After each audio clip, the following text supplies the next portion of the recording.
everyone. Welcome to Studio Sunday. Can you believe we're almost halfway through 2020? What happened? Life. Oh, I don't know. It's crazy for me because I kind of plan our year around our conventions, so I'm totally thrown off this year because we don't have any. What are you doing over there, Terry? I'm looking for my eraser. Don't worry, I'll find it. Yeah, okay. Anyway, I hope you guys have had a good week and are being productive and happy. It's hard to find those moments right now. This week, Terry took part in a couple of online events. The first one was a live stream with CBLDF, which does great things for the comic book industry regarding comics education in schools and communities, as well as First Amendment rights, which should be important to everyone. The second was an online auction organized by Gail Simone called Comic Writers Challenge. And you put up a couple of pieces and auctioned them off during a 3 or 4 day period. Well, I put up this one drawing. Yeah. And we, there you go. I put up that one drawing and we auctioned it off. And there were 2 people bidding for it. And they were right there at the end. And one person won it, and the other person graciously agreed to let me draw something similar so that we could get both donations. That's great. And so Terry raised over $4,000 for Black Lives Matter, which is very exciting. They need all the money they can get. So go online and look at that, the Comic Writers Challenge, and support all those artists that got involved and gave their time and art. A lot of great art. To support Black Lives Matter. And thank you, Gail Simone, for spearheading such a great event for a cause that everybody needs to be involved in. So quit playing with that eraser. I'm trying to unwrap it. Sorry. So what else happened this week? Well, that was it. I mean, that took up the week. And for the, that was the piece for the Comic Writers Challenge that happened on Twitter. And then for the Comic Book Legal Defense Fund, I think you had to register to be in on that live stream. And one of the things that I gave away, or they just picked a number of somebody on that was attending. One of them was this little sketchbook that they hand out, and I drew the first page for people, for whoever would own it. And now they can go in and next time you get around artists, have them fill in the rest of the pages. And then there was that, and then I kind of finished this drawing of Mikey while we were doing the live stream. And then I kind of finished this drawing while we were doing the live stream. And then that's the one that's going to go to Comic Book Legal Defense Fund. They have a big auction at the end of the month, and then they're going to put this in there. So that's the details. Okay, so you can go on CBLDF's website and look to see when those are going to be auctioned off. Yeah. I'm dying to continue unwrapping this. Don't unwrap it. It makes a lot of crinkly noise.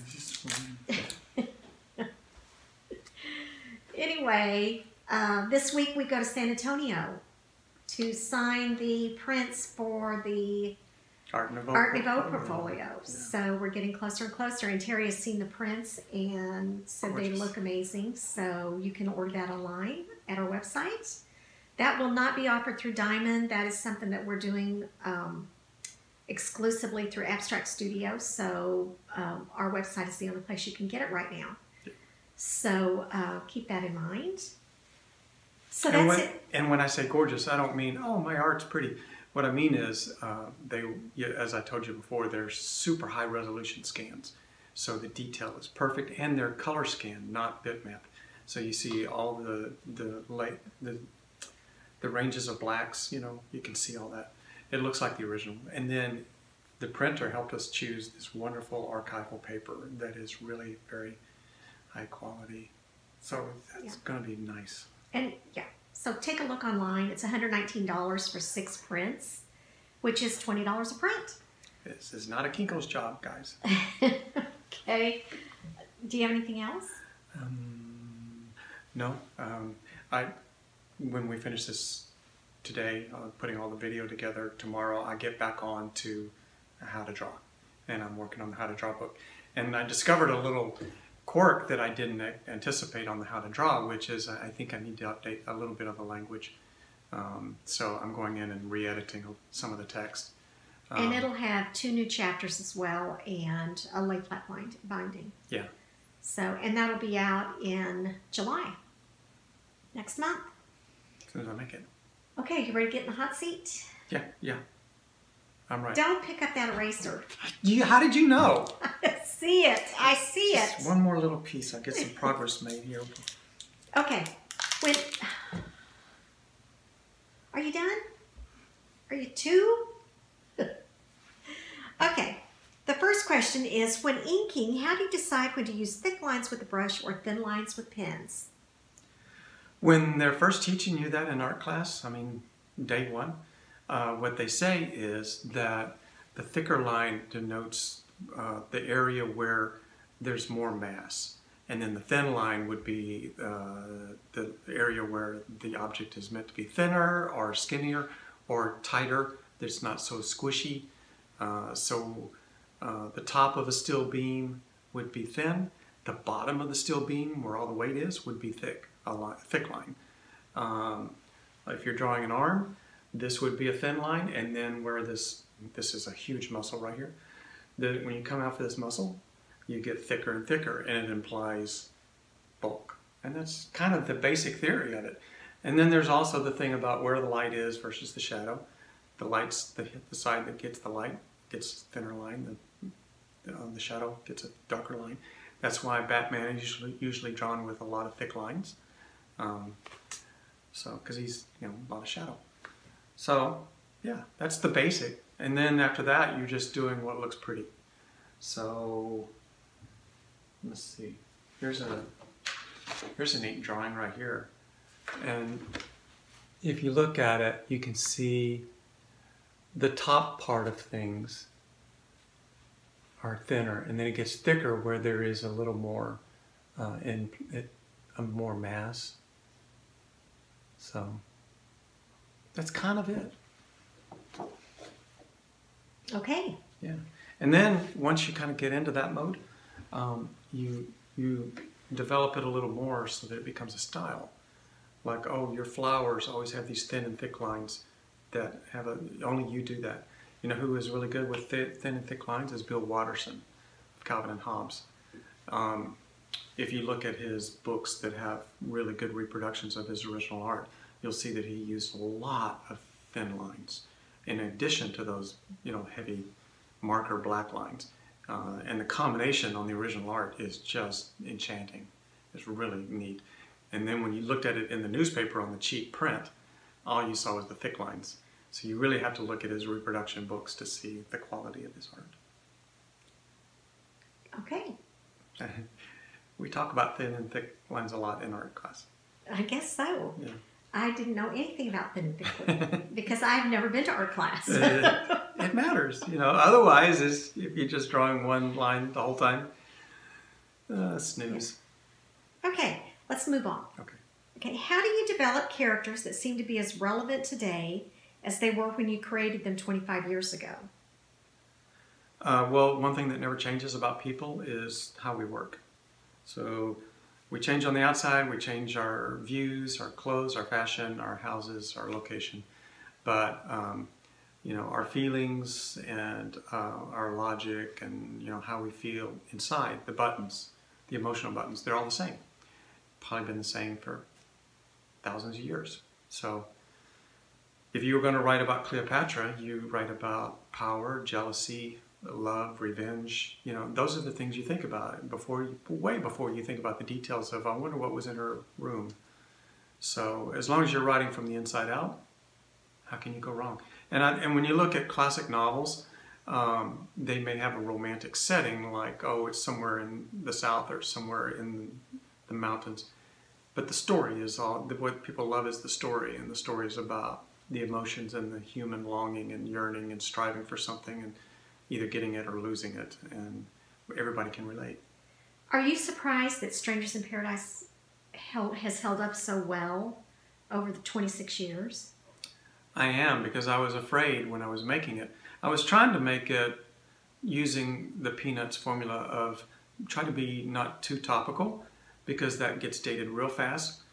If you get too topical and too much in your moment of that year, next thing you know, you've got people wearing bell bottoms or they have 1980s haircuts, and the minute that summer is gone, you're done. So that's why the characters tend to wear basics, you know, that are timeless, like just jeans and t-shirts. And we try not to talk about what's popular on TV or things like that.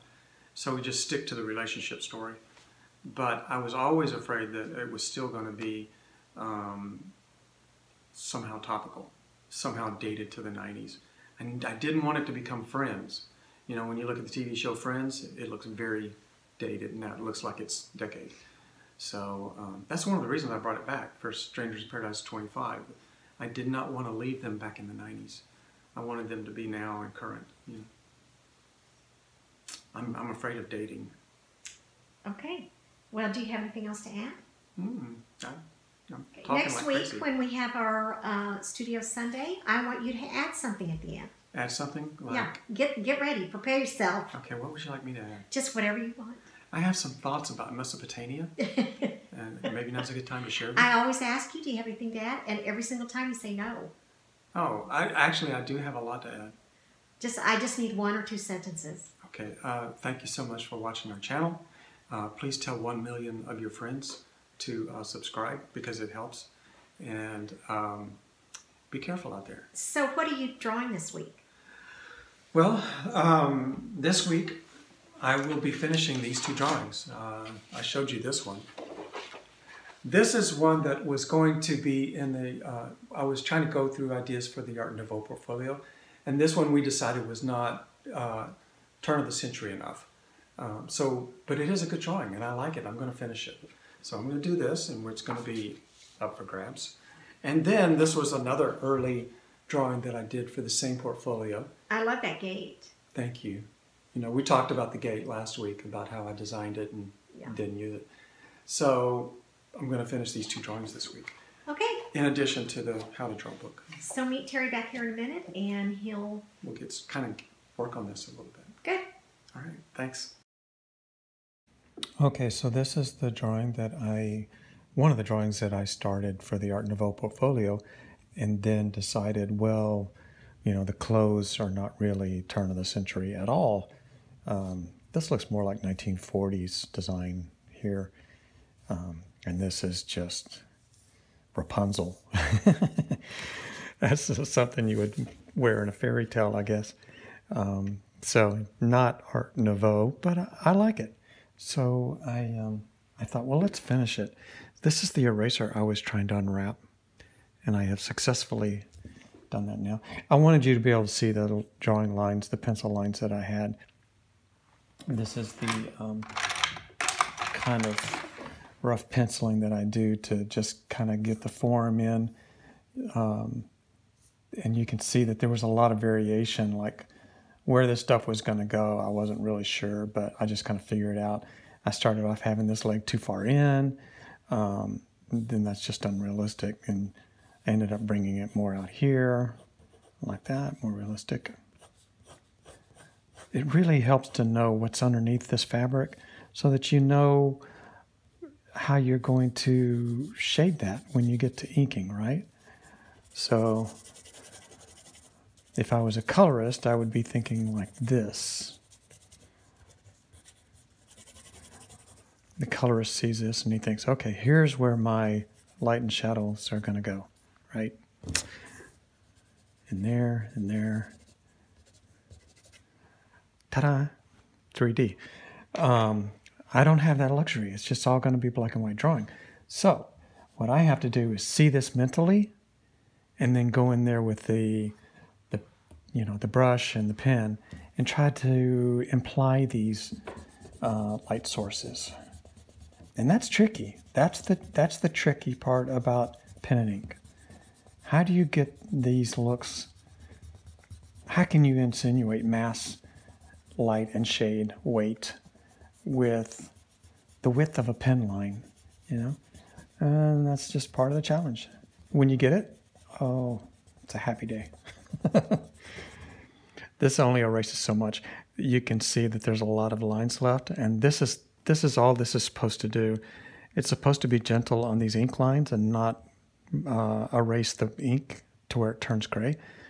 That looks like an upside down microphone. This guy is what you use to go in and clean the tile. This guy does it. But you have to be careful because this guy can also take the top layer of ink off and leave you with what looks like, a very faded line. So you have to be gentle with this. You go in hard on the clear spaces. When you get onto the ink line, you back off your pressure. You're a lot more careful. Okay, so you have two ways you could have worked. You could have left all my shading in there and then tried to ink line on the shading. And that gives you kind of a bad result because you end up inking too much. And then when you pull it all off, you get those, all that heavy ink line stuff that suddenly, when it's just ink lines, it doesn't look that great. So you have to figure out other ways to do it. Or you can accept that there's only so much you can do with ink, and you can leave it just like this and not imply any shadow.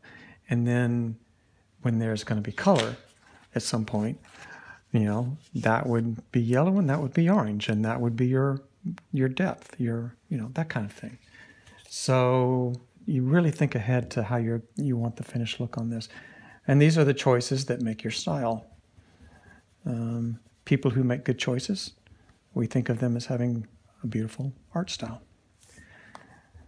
So what am I going to do at this moment? I've got her sort of inked. These lines are weak.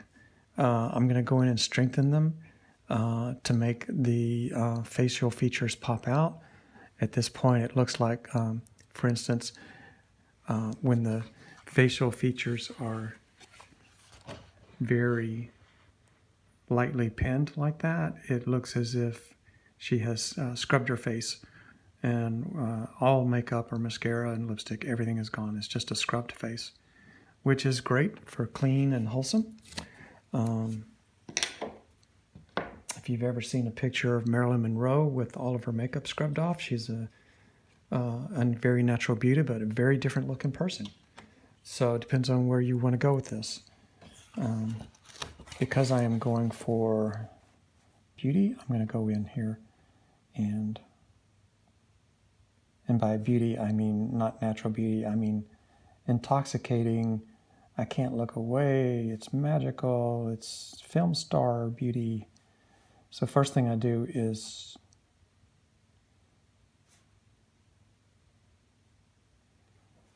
enhance the eyes.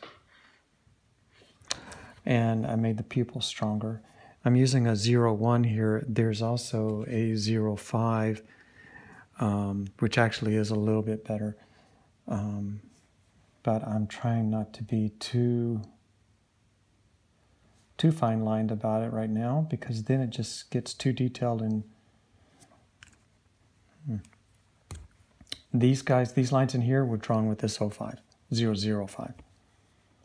And this is what I would use to this.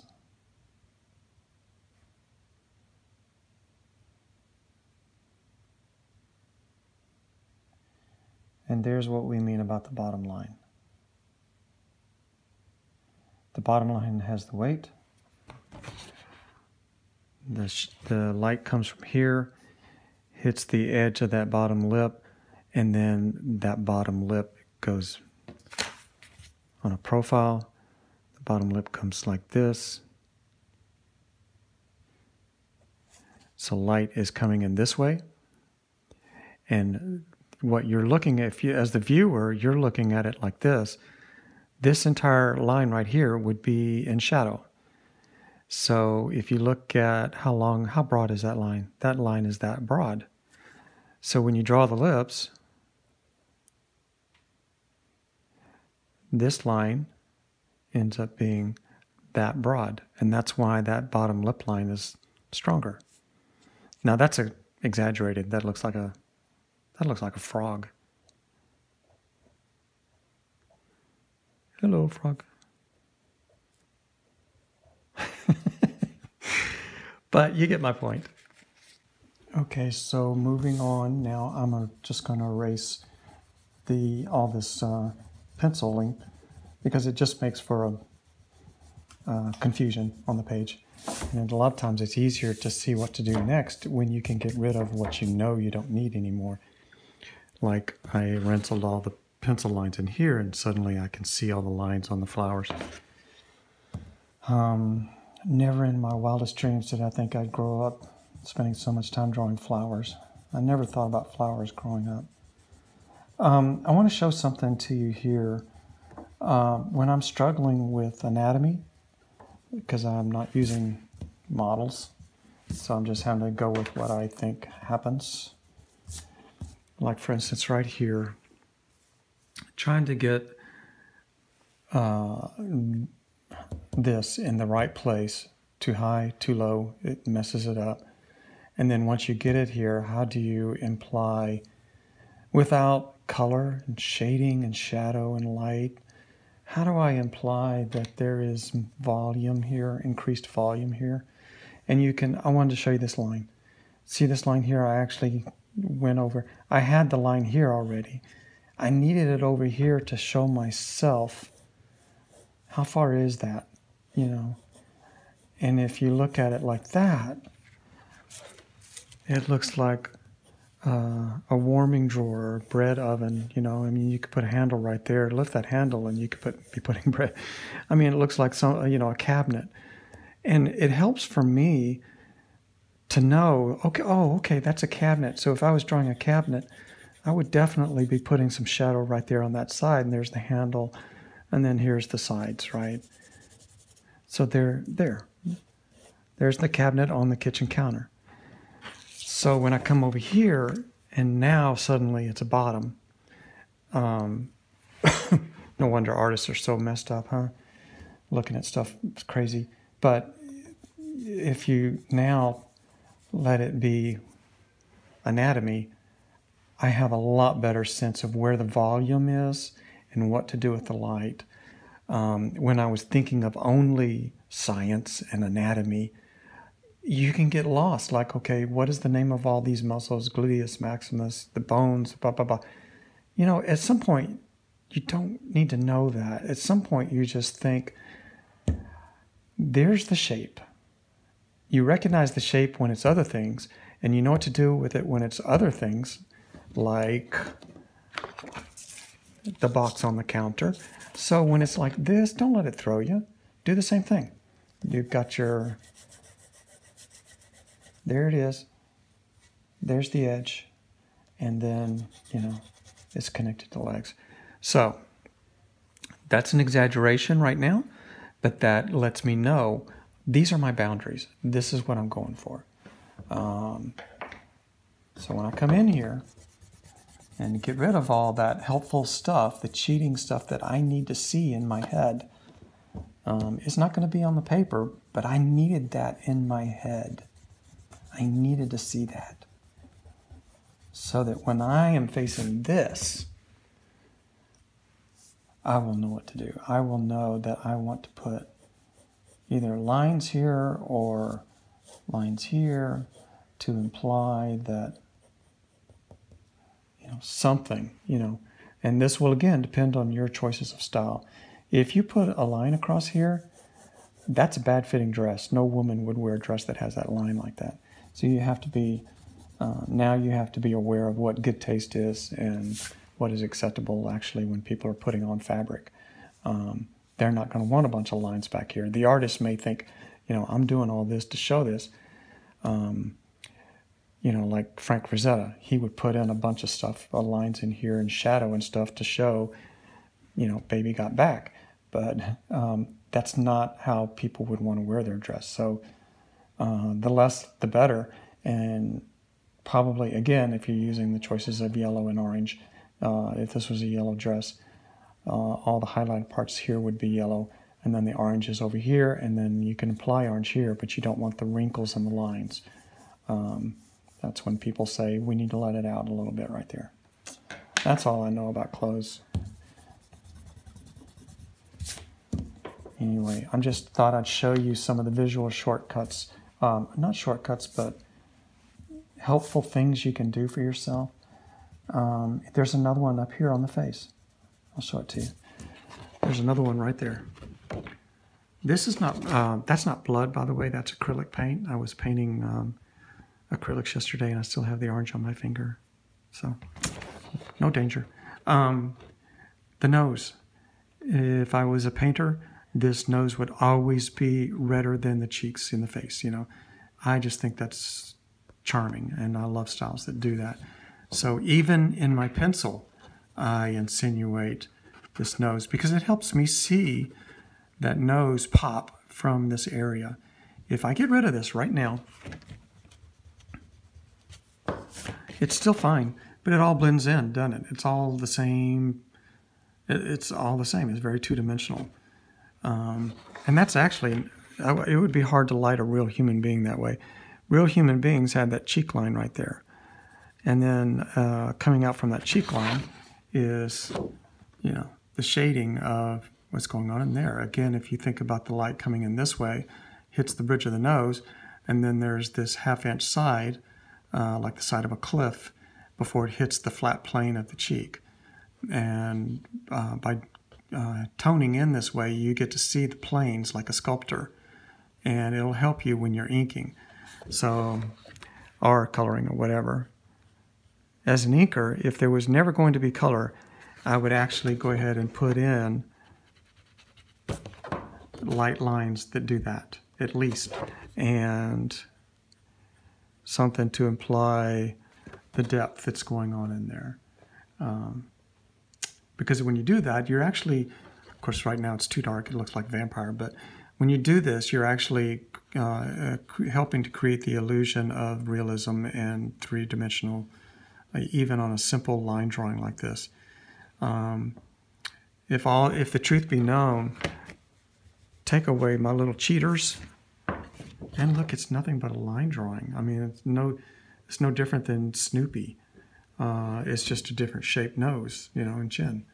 But it's just one line, and then a couple of little insinuation lines in here. So it's just bare minimum of what it takes to show this is a face. And this works well if you're going to add in color at a later point, because now you have a lot of room to let the colors do their thing, and the line work is not getting in the way.